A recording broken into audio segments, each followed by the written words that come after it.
할렐루야. 우리 할렐루야 찬양대의 찬양과 신뢰악단의 연주 하나님께서 기쁘게 받으신 줄로 믿습니다. 오늘 어버이 주일입니다. 우리 모든 성도님들 영혼이 잘 되므로 범사가 잘 되고 강건함에 복을 누리는 은혜가 있기를 주님의 이름으로 축복합니다. 저는 오늘 이 어버이 주일을 지내면서 방금 전에 불렀던 우리 찬송 579장 2절 가사를 다시 묵상하게 됩니다. 아침 저녁 읽으시던 어머니의 성경책, 손때 남은 구절마다 모습 본 듯합니다. 믿는 자는 누구든지 영생함을 얻으리. 들려주신 귀한 말씀 이제 힘이 됩니다. 아마 어머님이 평상시에 살아계실 때 늘 읽으시고 사용하시던 그 성경책, 그 자녀에게 물려줬는데 그 어머니의 손때, 어머니의 눈물 자국, 또 어머니의 그 밑줄 친, 또 혹은 남긴 글씨, 이런 걸 보면서 그 속에서 어머니의 신앙을 보고 또 자기 자신을 다짐하고 이러는 거죠. 이 찬송가 가사 내용을 이렇게 제가 보면서 여기에 말씀, 찬송, 기도라고 하는 데만 동그라미를 쭉 쳤더니요, 굉장히 많아요. 그러면서 결론이 뭐냐? 이렇게 말씀, 기도, 찬송으로 살아가셨던 그 어머니의 모습을 보면서 나 또한 그 뒤를 따라서 영생에 이르고 또 영원한 하나님의 나라, 생명신에 흐르는 곳 천국에 이르게 될 거다라고 하는 이 고백의 찬송입니다. 이 어머니의 성경책이지만은 바라기는 여기 아버지들의 성경책도 좋은 유산으로 가보로 남길 수 있는 성경책들을 많이 남길 수 있는 어버이들이 다 되시기를 바랍니다. 오늘 두 번째로 나눌 시편 119편은 22편의 단편시로 구성되어 있고 각 단편시는 히브리어의 알파벳 22자의 첫 글자로 쭉 22편의 시가 구성되었다는 말을 지난주에 드렸습니다. 오늘 드릴 말씀은 알파벳 중에 14번째인 눈이라고 하는 그 자음, 등불이라고 하는 말이 처음에 딱 나오는데 이 등불로 시작되는 105절 말씀입니다. 여기 히브리어인데요. 히브리어는 왼쪽에서 오른쪽으로 읽는 게 아니라 오른쪽에서 왼쪽으로 읽는 거예요. 그래서 이 맨 오른쪽에 있는 디귿을 이렇게 반대로 쓴 것 같은 요게 말하자면 눈이라고 하는 것입니다. 그 밑에 모음 기호가 붙어 있고요. 그래서 니르레겔 다바르 오르 나티브라고 하는 요 말이 하나님의 말씀은 내 길의 등불이고 내 길의 빛이다라고 하는 말씀입니다. 시편에서 가장 이 성경 전체에서 가장 긴 장인 시편 119편의 요절 한 절의 말씀을 택하라고 하면 바로 이 105절의 말씀이라고 생각합니다. 105절입니다. 주의 말씀은 내 발의 등이요 내 길의 빛이니이다. 여기 등, 빛 이렇게 되어 있는데 이 등과 빛은 뭐 거기서 거기 아닌가 이렇게 생각이 되는데 좀 다릅니다. 등은 램프를 말하고 그 램프는 바로 요 내 주변 요 앞뒤를 이렇게 밝혀주는 것이고요. 빛은 라이트, 등대와 같이 멀리서 비춰서 내가 가야 할 방향과 목적지를 알려주는 이 빛을 말합니다. 네, 기능적으로 등과 빛이 다르지만 이 두 가지가 우리의 인생을 살아가는 데 있어서 꼭 둘 다 필요합니다. 이것은 자동차에 달려있는 여러 종류의 등을 보면 더 쉽게 이해할 수 있습니다. 자동차 전면에 보시면 이제 소위 헤드라이트라고 하는 이제 그러자면 전조등이 있죠. 이 전조등도 멀리 비치는 상향등이 있고 이렇게 평상시 이렇게 보는 하향등이 있습니다. 그 다음에 방향 지시등에서 왼쪽으로 갈지 오른쪽으로 갈지, 또 악천후나 또 안개 이런 때에는 그 빛의 확산이 더 넓게 퍼지는 노란 안개등이 있습니다. 그리고 옆에서도 이 차의 존재를 알 수 있는 차폭등이 앞과 뒤에 있습니다. 뒷면입니다. 뒷면에는 더 많아요.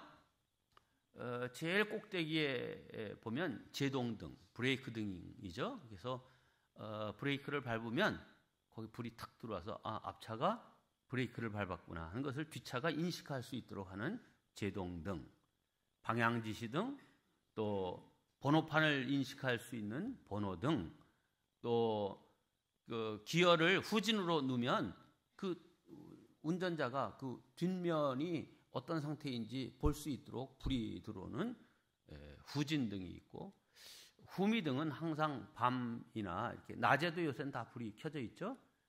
그래서 이 차의 존재를 느낄 수 있도록 하는 후미등, 측방등은 아까 차폭등과 같은 역할을 하는 겁니다. 자, 이 많은 그 등들이 있는데 크게는 자기의 존재를 나타내는 등과 가는 길, 앞으로 가든 뒤로 가든 가는 길을 밝혀주는 기능이 있습니다. 이와 똑같은 역할을 하는 것이 하나님의 말씀이다. 그래서 하나님의 말씀은 이렇게 등과 빛이다, 램프와 라이트다, 이렇게 이 시편 기자가 말하고 있는 것입니다. 자, 우리가 인생길을 걸어갈 때에 잘 구별해서 잘 보고 갈 수 있도록 하는 것도 중요하고요. 또 나 자신이 이 말씀과 함께 살아가면 내 존재가 어떤 사람이다라고 하는 것을 다른 사람들에게 알려주는 역할을 합니다. 저 사람은 말씀의 사람이야, 기독교인이야, 믿음으로 사는 사람이야 라고 하는 것을, 자기의 존재를 알려서 죄로부터, 유혹으로부터 자기 자신을 지킬 수 있게 되는 것입니다. 자, 크게 이 등과 라이트, 빛, 이 두 가지를 좀 나누어서 생각합니다. 첫째, 내 발의 등이신 말씀. 함께 합니다. 시작. 등불, 이거는 내 주변을 이렇게 밝힌다 그랬죠. 그러니까 가까이에서 혹시 길 앞에 걸어갈 때 돌뿌리가 있지는 않은지, 구덩이가 있지는 않은지 잘 보고 그걸 잘 피하고 넘어지지 않도록 이렇게 하는 역할을 합니다. 사실 인생이라고 하는 길을 보면 그렇게 곧고 평탄하고 또 환하지만은 않습니다. 어두운 길, 구불구불한 길, 울퉁불퉁한 길, 유혹의 골목길들이 참 많이 있습니다. 그런데 하나님의 말씀은 가야 할 길, 피해야 될 것들, 가지 말아야 할 것들을 잘 분별해서 우리의 인생을 바르고 올바르게 가도록 인도하는 역할을 합니다. 오늘날 우리가 살아가는 이 현실을 보세요. 참 기준이 무너지고 진실이 흔들리며 무엇이 옳은지조차 판단하기 어려운 시대입니다. 자, 그렇기 때문에 우리는 삶의 표준이 되는 이 말씀을 늘 묵상하고 그 표준을 붙들고 기준을 붙들고 살아가는 인생이 되어야 될 줄로 믿습니다. 네. 이 말씀은 흑암을 비추는 빛이며 혼돈 속에서도 흔들리지 않는 기준. 카메라에 캐논이 있죠. 캐논. 그래서 이 성경의 정경을 일러 캐논이라 이렇게 얘기를 하는데 이게 표준이라고 하는 그런 뜻입니다. 자, 근데 특별히 등이라고 하는 것은 가까이 비친다 그랬어요. 그러니까 이 말씀을 가까이 하는 자만이 그 빛의 도움을 받고 그 빛의 혜택을 누릴 수 있는 겁니다. 그리고 이 등을 이제 개방적인 곳에 이렇게 딱 놔야 되고 그 하나님의 말씀을 펼치고 열어서 그 말씀이 내 인생의 빛이 되도록 해야 되는 거죠. 산상수훈을 통해서 예수님께서 이렇게 말씀하셨습니다. 사람이 등불을 켜서 돛박 아래에 두지 아니하고 등경, 등잔대 위에 두나니 이러므로 집안 모든 사람에게 비치느니라 그랬습니다. 저는 이 말씀을 이렇게 해석하고 싶습니다. 사람이 성경을 가지고만 있지 펼쳐서 읽지 않으면 마치 말 아래 둔 등불과 같이 아무런 혜택이나 도움을 얻지 못한다 하는 것이죠. 자, 등불인 이 말씀을 이 찬송가 가사의 어머니대로 늘 말씀 읽고 그 말씀 속에서 위로를 받고 지혜를 얻고 길을 찾는 그런 삶의 모습을 볼 때 자기 자신은 물론이고 그 한 가정에 같은 식구들이 선한 영향력을 받게 되는 것입니다. 참 감사하고 고무적인 일은 금년 창립 50주년을 맞이해서 우리가 말씀 읽고 또 말씀을 가정에서 나누고 암송하고 필사하는 일 더 열심을 내자 했더니 정말 우리 성도님들 여기에 진심을 가지고 하시는 분들이 너무너무 많아요. 매 주보마다 매일 거의 매주마다 성경 완독자들 또 성경 필사자들 성경 하여튼 많이 등록되고 있는데 오늘 주보에도 보니까 일독하신 분이 5명이 이름이 기록되어 있고, 네. 2독 이제 4월 11일이니까 4개월 한 10일밖에 지나지 않았는데 벌써 이미 금년에 2독하신 분 우리 박위숙 권사님 2독하셨어요. 야, 여러분 이제 몇 달 만에 이렇게 이런 결과들을 내니까 지금 늦었어요? 안 늦었어요? 안 늦었어요.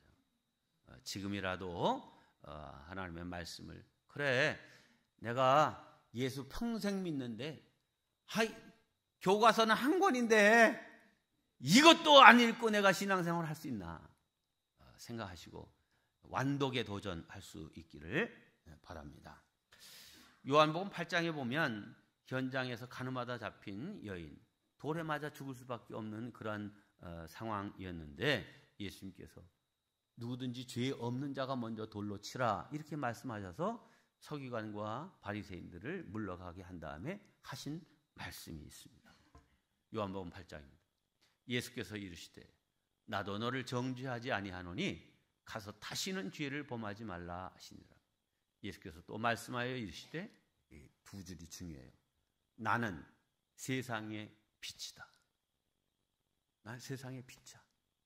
나를 따르는 자는 어둠에 다니지 않고 생명의 빛을 얻으리라. 지금 돌에 맞아 죽을 그런 여인이에요. 간음하다가 현장에서 잡힌 여인이에요.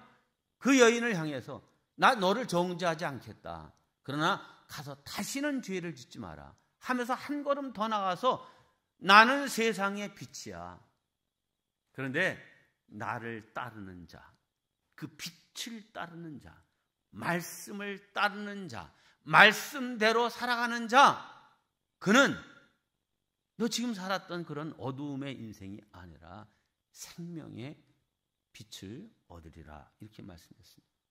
자, 이 따른다라고 하는 말은 함께 가다, 동행하다라고 하는 그런 뜻입니다.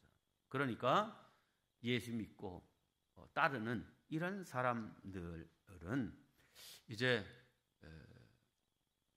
생명의 빛을 얻게 되는데 생명의 빛을 얻는 사람은 그냥 예수 믿는 사람이 아니라 예수님을 따르는 사람이 생명의 빛을 얻게 된다. 그러니까 이 하나님의 말씀을 늘 읽고 묵상하고 암송하고 그리고 그 말씀대로 살아가는 우리 모든 성도들 되시기를 주님의 이름으로 축원합니다. 두 번째, 내 길에 비치신 말씀입니다. 함께합니다. 시작. 빛은 등대와 같이 멀리서 비춰서 내가 가야 할 방향과 목적지를 알려주고 바른 선택을 할 수 있도록 한다 하는 말씀을 드렸습니다. 자, 우리 인생을 광야로도 얘기를 하지만 더 많이 길로 표현합니다. 인생길, 인생의 여정이죠.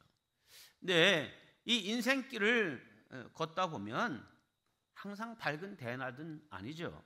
특히 이제 뭐 현대인들은 밤에 뭐 이제 많이 활동하는 그런 시대가 되긴 했지만 사실 밤길을 다닌다 이 말은 거기에 항상 위험이 내포되고 있다는 그런 뜻을 이제 갖고 있습니다. 사실 길은 두렵습니다. 내가 가는 이 길이 맞는지 그 끝에 무엇이 있을지 잘 모릅니다. 그러나 빛이신 말씀이 있으면 그 두려움은 이내 사라집니다. 왜? 그 말씀은 단지 내 길을 비춰줄 뿐만 아니라 말씀이 육신이 되신 그 하나님 그분 그 자체 아니에요? 예수님 그 자체 아니에요?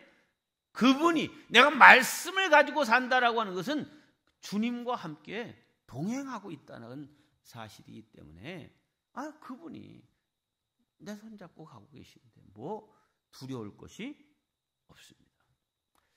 여러분 시편 119편 105절 이 말씀은 마치 출애굽 당시에 낮에는 구름 기둥으로 밤에는 불 기둥으로 인도하셨던 그 모습을 우리에게 보여주고 알려주는 것과 같습니다. 그러니까 이 보호와 인도 이 두 가지가 하나님의 말씀 속에서 말씀이 우리에게 기능하는 역할입니다. 여러분 사실 우리가 예수 믿는 사람이라고 하지만 우리 역시 사람인지라 그냥 옆은 하나도 안 보고 딱 똑바로 그냥 이렇게 말씀의 길만 걸어갑니까? 아니면 이렇게도 보고 두리번거리기도 하고 이럽니까? 후자죠. 네. 이 시편 119편을 쓴 시편 기자도 역시 인간이었어요. 그래서 그는 우리가 거기까지는 읽지 못했지만 우리가 105절 읽었잖아요. 그런데 109절을 보면 이렇게 되어 있습니다. 나의 생명이 항상 위기에 있사오나 나는 주의 법을 잊지 아니하나이다. 이렇게만 딱 보면 여기 뭔 말인가 이렇게 하는데 요거를 아주 히브리어 그대로 직역하면 이렇습니다. 직역하면 내 목숨이 언제나 내 손바닥 안에 있습니다 하는 그런 말이에요. 이건 더 어렵잖아요. 내 목숨이 내 손바닥 안에 있습니다. 요 의역하면 이런 말이에요. 나는 스스로 위험을 자초하는 존재입니다. 그래서 나의 생명이 항상 위기에 있습니다. 무슨 말인가 하면 나라고 하는 이 인간은 약해서 말씀이 가르치는 그 방향대로만 딱 걸어가게 되냐면 그렇지 않다는 거예요. 기웃거리고 두리번거리고 또 그런 정도로만 끝나지 않고 글로 가 그냥 또 이게 뭐예요? 죄에 빠지는 거죠. 그래서 항상 말씀 앞에 내가 있나이다 라고 고백하는 겁니다. 네, 우리 자신도 모르게 유혹의 길, 잘못된 길, 사망의 길 두리번거리고 탐하면서 그 길을 하나님이 원하시는 바른 길이 아니라 그 길로 들어서기도 하는 거죠. 자, 나는 주의 법을 잊지 않겠습니다 라고 하는 이 시편 기자, 인생을 살아가면서 몇 차례의 넘어짐과 실패를 경험하고 정말 말씀이 가르치는 곳, 말씀이 보여주는 이거 따라야 내가 정말 하나님 앞에서 바른 길을 가겠구나 깨닫고 이런 고백을 하는 것입니다. 이 시편 기자의 고백이 바로 저와 여러분의 고백되기를 주의 이름으로 축원합니다. 이제 이 말씀의 빛을 통해서 누릴 수 있는 삶의 유익과 영적 성장이 있습니다. 요약 정리합니다. 첫째, 말씀을 따라가는 삶의 유익이 있습니다. 함께합니다. 말씀을 따라가는 삶의 유익. 네, 첫째는 평안함과 담대함입니다. 시작. 네. 여러분, 하나님의 말씀, 그 진리를 따라 살면요, 근원적인 평안을 누릴 수 있습니다. 근원적인 평안. 네. 그 진리를 따라 살고 바르게 살면, 그리고 죄와 짝하지 않고 살아가게 되면 나 스스로에 대해서도 당당할 수 있고 어떤 상황 속에서도 담대함을 가질 수 있어요. 왜? 내가 진리 안에, 말씀 안에 있는 것을 나 스스로 알기 때문에 이 말씀 따라 살아가는 사람이 갖는 세상 사람들의 그런 무슨 아주 무슨 저기가 아니라 근원적인 담대함. 여러분들도 이것을 누릴 수 있기를 바랍니다. 두 번째, 분별력의 향상. 시작. 네. 한마디로 확고한 기준이 있기 때문에 분별할 수 있는 능력이 생깁니다. 하나님의 말씀이 아까 캐논이라고 그랬잖아요. 표준.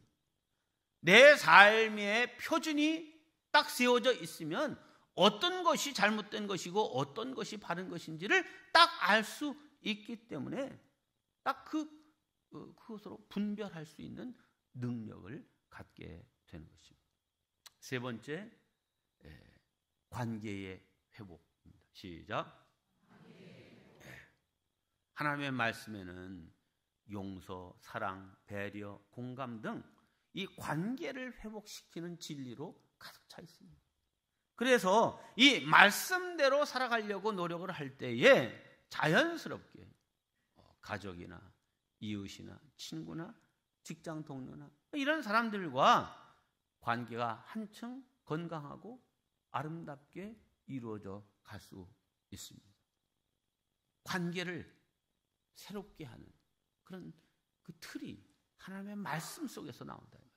네 번째, 지속적인 성장입니다. 함께하는 시작. 네, 말씀이 빛이 되어주니 인격적으로, 영적으로 자연스럽게 이 말씀을 늘 가까이 하는 사람, 자기도 모르게 성장하게 되는 겁니다. 자, 여러분들 자녀들 어렸을 때에 이 문벽이나 이런 여기다 다 이렇게 키 재놓고 이렇게 줄 거놓죠? 그러면 뭐 한 달 혹은 두 달쯤 지나면 어디 키 컸나 한번 보자 그러고서는 이제 또 이렇게 그 앞에 가가지고 이렇게 하죠. 근데 잘하는 게 눈에 보입니까? 잘하는 건 눈에 보이지는 않아요. 그런데 한 달이나 두 달쯤 지나가지고 막 아이들이 성장할 때는 벌써 1cm 자랐다야 그러면 부모도 기쁘고 아이들도 되게 좋아하고 그런 경험들 다 가지셨죠? 뭐 빨리빨리 자랄 때는 뭐 오이 자라듯 한다 그러는데 오이를 가만히 집중해서 뚫어지게 보고 있으면 자라는 게 보여요. 보여요? 자라는 게 보이는 거는 거의 없어요. 아무리 사람이 뚫어지게 본다 할지라도. 그러나 어느 틈에 자랐어. 어느 틈에 자랐고 어느 틈에 익었어요. 네, 하나님의 말씀을 우리가 늘 가까이 하고 그 말씀 읽고 하면 자기도 모르는 사이에 쏙 영적으로 성장해 있고 성숙해져 있음을 알게 됩니다. 자, 이 하나님의 말씀을 따라가면 얻게 되는 유익 네 가지 기억하시고 말씀과 늘 함께하는 성도들 되시기를 바랍니다. 자, 말씀 따라 살면 누리게 되는 영적인 성장 또한 네 가지 있습니다. 자, 첫째, 관점의 변화입니다. 함께합니다. 시작. 네. 관점의 변화라고 하는 것은 우리는 다 이 세상 속에 살아가는 사람이기 때문에 또 세상 다 공부를 하고 해서 뉴스를 듣고 막 이러면서 세상을 바라보는 관점이 있어요. 네? 그런데 우리가 늘 하나님의 말씀을 읽고 그 말씀 안에서 우리가 교훈을 얻고 살면 이 관점의 변화가 오는데 어떤 관점? 하나님의 관점에서 볼 줄 아는 눈이 열리는 거예요. 그래서 세상의 관점으로는 보이지 않던 것이, 가치가 없던 것이 하나님의 관점으로 보면 이것이 귀한 거구나, 이것이 진짜구나, 여기에 생명이 있구나 하는 것을 알게 된다 이 말이죠. 그래서 그러하여금 세상 사람들은 왜 이렇게 할 수 있는 것이지만, 신앙을 가진, 믿음을 가진 사람은 그 길을 선택하고 또 그렇게 살아갈 수 있게 하는 힘이 이 말씀 속에서 나오는 겁니다. 자, 두 번째, 성품의 변화입니다. 시작. 네. 우리 성경적으로 보면 성선설이 맞아요, 성악설이 맞아요? 성선설이요? 아담과 하와는 아주 착하게 처음에 지어졌는지는 모르지만 아담 이후에 우리 사람들은요, 가인의 후손이요. 그래가지고 악해. 그래서 애들 조금 아주 그냥 갓난쟁이, 가르치지도 않았는데 얼마나 욕들은 잘하는지 몰라. 또 아주 앙칼지게 형제 자매들하고 싸우고 자기 거 뺏고 막 이러는 거 보면, 그걸 누가 가르쳤어요? 네, 저는 확실히 성악설 쪽에 가깝다. 자, 그런데 그래서 우리 속에 이렇게 보면 참 분노, 질투, 혹은 시기, 염려, 이런 것들이 그냥 기본적으로 꽉 차 있어요. 꽉 차 있어. 자, 그런데 하나님의 말씀과 늘 가까이 하면 우리의 마음밭을 서서히 변화시킵니다. 그래서 이 말씀에 젖어 들어가게 되면 내 마음에 사랑, 용서, 평안, 희망, 이런 삶의 열매로 맺어져서 우리의 성품적인 변화가 일어나게 되죠. 그래서 예수 믿는 사람들을 이렇게 딱 보면 얼굴 속에서도 예수 믿는 사람이구나 하는 것이 드러나야 되고, 그의 언어와 그의 삶의 그 속에서 예수 믿는 사람이구나 하는 것이 느껴져야 돼. 보면 무섭고 쌀쌀 맞고 아주 냉랭하고 이러면 예수 믿어서 다 어디로 간 거야 그게. 여러분 다 정말 예수님 얼굴다운 큰 바위 얼굴 얘기 다시 안 해도 우리가 예수님 닮은 그러한 이제 성품을 가진 성도들 되길 바랍니다. 세 번째는 사명의 발견입니다. 시작. 이 말씀을 읽다 보면 나에게 주신 달란트와 나에게 주신 재주와 나에게 주신 능력과 또 나에게 주신 물질과 이런 것들이 무엇을 위해 써야 되고 어디에 써야 될지를 알게 되죠. 자기가 잘 몰랐는데 이것이 내 사명이구나. 그리고 이걸 통하여 하나님께 영광을 돌리고 또 이웃에게 유익을 끼치는 인생이 될 수 있구나 라고 하는 이 사명을 새롭게 발견하게 되는 거죠. 그래서 전에는 그 사명이 다 뭐예요? 나 잘 먹고 나 잘 살고 하는 여기에 사명이 있고 여기에 관점이 있었는데, 이제는 나에게 주어진 모든 것들을 통하여 어떻게 하나님께 영광 돌리고 성도들에게 행복을 주고 이웃에게 유익을 줄 수 있을까? 이걸 생각하면서 살아가는 인생이 돼서 이제 그냥 인생이 아니라 사명자로서의 삶을 살게 된다. 마지막 네 번째, 결단과 순종입니다. 시작. 하나님의 말씀을 늘 읽다 보면 그저 머리에 있는 지식으로서의 말씀이 아니라 그것을 삶으로 살아내는 결단과 순종으로 이것을 이끌어 가게 되어 있습니다. 자, 그러니까 이 말씀에 순종하는 인생, 그런 인생을 살다 보면 자연스럽게 하나님께서 그를 축복하시고 은혜로 이끌어 주십니다. 네, 결론의 말씀을 드립니다. 차량이 운행될 때 자동차에 등이 필요하고 배가 운항될 때에 등 뒤에 불빛이 필요한 것처럼 우리 인생 여정에 우리 자신의 주변과 또 저 앞길, 때로는 뒤까지 돌아볼 수 있는 이런 빛이 우리에게 필요합니다. 그것이 무엇이냐? 하나님의 말씀입니다. 그러므로 좀 이 원포인트 설교 본문과 제목이 좀 생뚱맞다 하는 생각을 순간 했었어요. 아니, 어린이 주일에 갑자기 왜 시편 119편이 등장하고 어버이 주일에 또 왜 그거를 또 반 나눠서 뒤에 이걸 하게 하나? 설교 준비하는 목사로서는 때로는 힘들어요. 이 어버이날은 또 어버이 은혜 이렇게 하면서 막 또 눈물도 좀 나고 막 이래야 또 은혜가 되고 그러잖아요. 그리고 또 여기 이렇게 오시는 성도들 가운데 우리 이정재 집사님, 90세 되신 집사님, 이런 분들 이게 참여하시고 또 저 뒤에 다 90 넘으신 이런 분들 좀 다 이렇게 참 그 믿음으로 살아오신 분들 격려하고 이렇게 하고 이러고도 싶은데, 여기 하나님의 말씀을 강조하는 이 본문을 딱 2주, 오늘까지예요. 다음 주에는 다시 다른 성경 에스더서로 넘어가요. 그런데 이거는 우리로 하여금 하나님의 말씀으로 자녀들을 잘 양육하고 우리 자식들은 하나님의 말씀의 사람으로 살아서 우리 가정을, 영적인 가정, 그 신앙 가문을 이어가도록 해라 하는 그런 뜻으로 이 말씀이 본문으로 택해졌지 않았나 생각합니다.